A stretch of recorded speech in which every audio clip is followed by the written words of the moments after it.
ایک بزرگ تھے، وہ گلی سے گزر رہے تھے۔ ایک شرابی کو دیکھا کہ وہ گندی نالی پر پڑا تھا، نشے میں دھت، حالت غیر ہوئی ہے۔ انسانی ناطے اس پر ترس آیا، اس کو وہاں سے اٹھایا، اس کا منہ دھویا اور اس کے گھر چھوڑ آئے۔ خیرات ہوئی، سحری کے وقت، تہجد کے وقت وہ مسجد میں گئے، وہ بزرگ جیسا ان کی عادت تھی، تو دیکھا کہ ان سے پہلے آج کوئی شخص تہجد کے مصلی پہ بیٹھا ہے اور نوافل ادا کر رہا ہے۔ بڑی حیرت ہوئی، دیکھا تو یہ وہی شخص تھا جس کو آج دوپہر کو گندی نالی سے اٹھا کر کے اس کا منہ دھو کر کے ان کے گھر چھوڑ کے آئے تھے۔ تو حیرت سے کہا، بار الہ تیری قدرتوں کے رنگ، یہ آج ہی تو میں نے شراب خانے سے باہر گندی نالی پہ پڑا ہوا دیکھا۔ ہاتف سے آواز آئی، میرے بندے تو نے اس کا منہ دھو دیا تھا، میں نے اس کا دل دھو دیا۔ تو جب کوئی شخص اپنا منہ دھوتا ہے، اپنے ہاتھ دھوتا ہے، تو اللہ اس کے گناہ دھو ڈالتا ہے۔ تو یہ نصف الایمان ہے، یہ آدھا ایمان ہے۔ ہمارے دین نے ہمیں صفائی کا، ستھرائی کا، پاکیزگی کا، عفت کا، پاک دامنی کا حکم دیا ہے۔ اگر آپ مجھ سے پوچھیں کہ اسلام کا دوسرا نام کیا ہے، تو میں کہوں گا اسلام کا دوسرا نام دین طہارت ہے۔ علماء نے لکھا کہ ایک طہارت معنوی ہوتی ہے، ایک طہارت حسی ہوتی ہے۔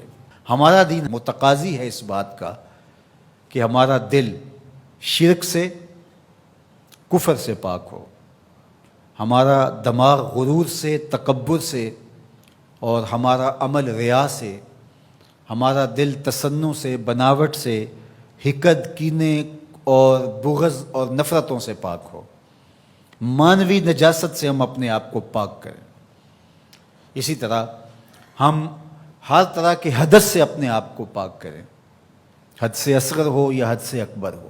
وضو سے رہیں، وضو پر وضو کرنا مستحب ہے اور یہ قربت الہی کا ذریعہ ہے، اور ہر وضو کے ساتھ مسواک کرنا مستحب ہے، اور اگر مسواک نہیں ہے تو آپ انگلی کے ساتھ اپنے دانتوں کو صاف کریں۔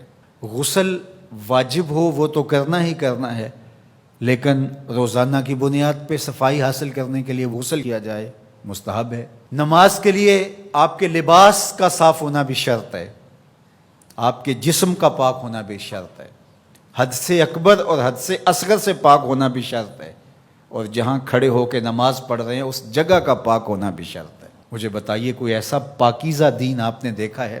اس سے بڑھ کر کیا کہ جب تم اس دنیا سے رخصت ہونے لگے اور تمہارے بدن کو مٹی کے سپرد کرنے لگے، اور وہ بدن مٹی کھا جائے گی، لیکن کہا کہ اس کو بھی ذرا غسل دے کے بھیجو، اس کو چٹے لباس کا کفن دے کے بھیجو۔ یہ وہاں پیش ہو رہا ہے تو پاکیزہ بدن کے ساتھ۔ تو یہ ہمارا دین ہے جو ہمیں صفائی کا، ستھرائی کا حکم دیتا ہے۔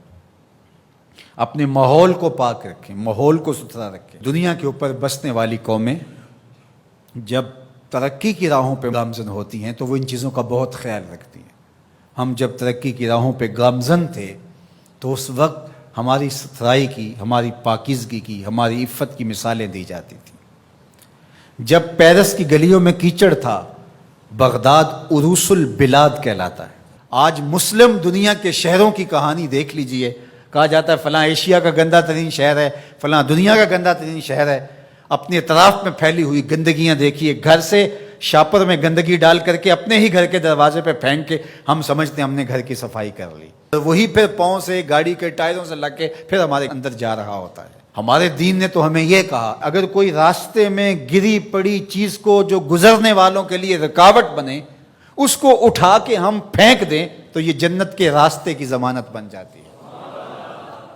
اور ہم نے 8 فٹ کی گلی میں 3 فٹ کی تھڑی پکی ڈال دی، ہم نے جنریٹر باہر لگا دیا، ہم نے گھر کی موٹر باہر لگا دی۔ اگر ہمارے گھر کے پاس کوئی خالی پلاٹ موجود ہے تو وہ گندگی کا ڈھیر بن گیا ہے۔ گھروں کے اندر ہزاروں اخراجات ہیں لوگوں کے، 20، 25، 30 ہزار روپیہ ماہانہ خرچہ تو عام گھر کا ہے، لیکن جو عمرا ہیں 2-2، 4-4 لاکھ روپے اب ان کا ماہانہ خرچہ ہے۔ تو جہاں اتنا خرچہ ہر بندہ اپنے گھر میں کر رہا ہے، تو صرف 1-1 ہزار روپیہ ڈال کر کے اپنی گلی کی صفائی کا اہتمام نہیں کر سکتا؟ اپنے چھوٹے سے محلے کی صفائی کا اہتمام نہیں کر سکتا؟ اگر وہ کر لے تو 1,000 روپے اس کو بجلی کا بل بچ جائے، وہ جو روز دھوتا ہے اپنے گھر کو اور یہی گندگی پاؤں سے لگ کے اندر جا رہی ہوتی ہے، اگر محلہ صاف ہوگا تو یہ نہیں جائے گی، اس کا اپنا فائدہ ہے، اس کا 1,000 روپیہ پھر بھی بچ جائے گا۔ لیکن ہم اس کو کرنے کے لیے تیار نہیں، اپنے گھر کو صاف کر لیا اور باہر گندگی ڈال دی، اور دوسرے نے بھی اپنے گھر کو صاف کر لیا، باہر گندگی ڈال دی، راستے کے اندر گاڑی کھڑی کر دینا، چلتے راہ کے اندر ریت مٹی پھینک دینا، اور پھر 2 دن اس کو اٹھانا ہی نہ، لوگ اذیت سے گزرتے، کوئی بات نہیں۔ کس طرح کا معاشرہ بن گیا ہوا ہے؟ کس طرح بندہ گوارا کرتا ہے کہ اس نے سڑک پہ موٹر سائیکل کھڑی کی ہوئی ہے اور پیچھے ٹریفک رکی ہوئی ہے، اور وہ مزے سے جو ہے وہ اندر سے کلفی لے رہا ہے، کوئی اور چیز لے رہا ہے، اور لوگ ہارن بجا رہے ہیں، وہ کہتا ہے بہ جو تنو آگے لگی ہے، وہ کہتا ہے جی اس نے بھی تو روکا ہوا تھا، مجھے کیا ہے؟ عجیب کہانی ہے بھائی، کیا یہ ایک مسلمان کا طریقہ ہے؟ یہ تو ایک اچھے انسان کا طریقہ بھی نہیں ہے۔ مسلمان تو اس سے اوپر والے درجے کا شخص ہوتا ہے۔ اچھا انسان ہونا بہت بڑی بات ہے، اچھا مسلمان ہونا تو اس سے بڑی بات ہے۔ تو ہم سوچیں کہ جو ہمارے تیور، لچھن، طرز زندگی، انداز معاشرت ہے، وہ ایک اچھے مسلمان ہونے کی تو دور کی بات، اچھے انسان ہونے کی بھی نہیں ہے۔ تو ہمارا دین صفائی کا دین ہے، ہمارا دین پاکیزگی کا دین ہے، ماحول کی پاکیزگی سے لے کر ذات کی پاکیزگی تک، ظاہری پاکیزگی سے لے کے باطنی پاکیزگی تک، خیالوں کی پاکیزگی سے لے کے سوچوں کی پاکیزگی تک، طرز زندگی کی پاکیزگی سے لے کر انداز معاشرت کی پاکیزگی تک، ایک صالح، پاکیزہ، خوبصورت اور ستھرا معاشرہ تشکیل دینے کے لیے مجھے اور آپ کو کردار ادا کرنا چاہیے، اور ہمیں اپنے حصے کا کام کرنا چاہیے۔